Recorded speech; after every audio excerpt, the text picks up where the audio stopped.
सोलापूर जिया news परिवर्तनाची लाट। सोलापुरात आदिवासी कोळी समाज बांधवाने जात पडताळणी व जात प्रमाणपत्रावर होणाऱ्या अन्यायाच्या विरोधात सोलापुरात एक दिवसीय धरणे आंदोलन करण्यात आला।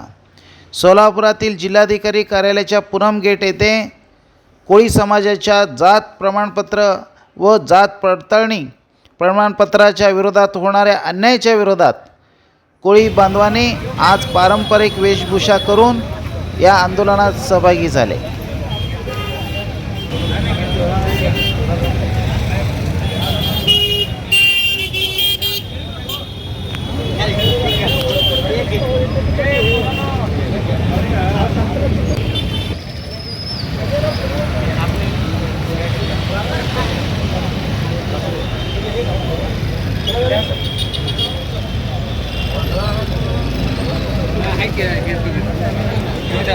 भाऊ देऊ बा इकडे तुम्हाला सरपंच तिकडे